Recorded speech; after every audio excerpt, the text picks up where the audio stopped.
1980s, bands whose recording and influence would endure. After nearly an hour, I was staring at a sheet of paper with only one name on it: The Smiths.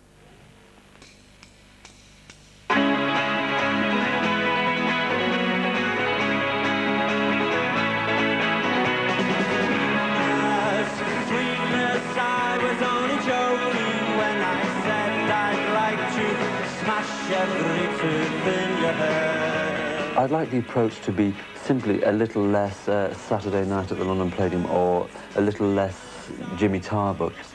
I'd rather like quite respectable and subdued people to present the music. Here is the music which will say everything that you need to know tonight. And between the music, we need not fill it up with lots of prizes and banter. I'd like it to be presented in a very, very straightforward, calm way. Britain's favourite Radio 1. The BBC seems obsessed with the charts. Take, for example, the relentless promotion of the new up-to-the-minute compiled as I speak especially for the BBC by Gallup Top 40, which apart from being continually plugged on Radio 1, also forms the basis for most of the BBC's current shows. Some people are born for each other. Top of the Pops, for example, is still firmly entrenched in the schedules after 20-odd years, and it's now even harder for new young talent not in the charts to appear in it because of it being tied down by its own rules, therefore limiting the innovation and surprise of the old days. As I watch Top of the Pops, as I watch the people who perform, I wonder if they really live in the same world as you and I come to the conclusion that they don't. The door is fastened very, very tightly, and I think there's absolutely no area whatsoever for anything creative, anything spontaneous, for heaven's sake.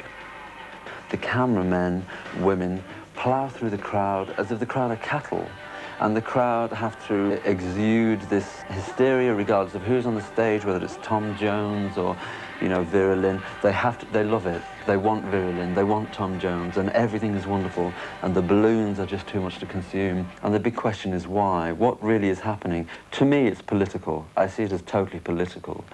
It's like deliberately not reflecting the times, deliberately not reflecting anything that occurs in 1987.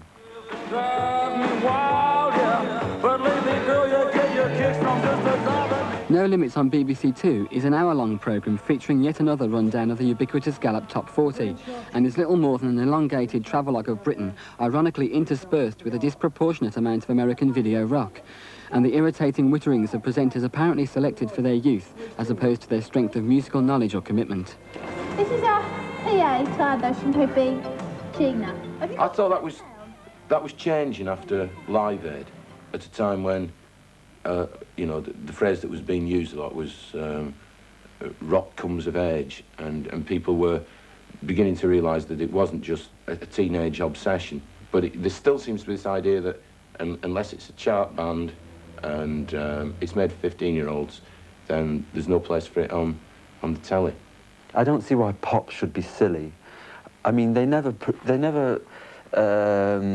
display classical music in a silly way with a you know, a 90-piece orchestra jumping into a big foam box, do they? So why should they do it with popular music? The impression given by TV is that the safe and the stale is all pop music can now offer. Places like the Town and Country Club in Kentish Town show that this just isn't true.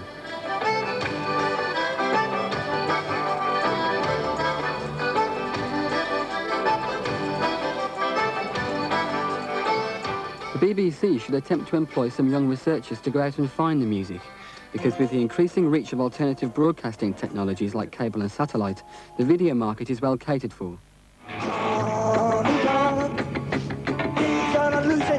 They've shown they can do it.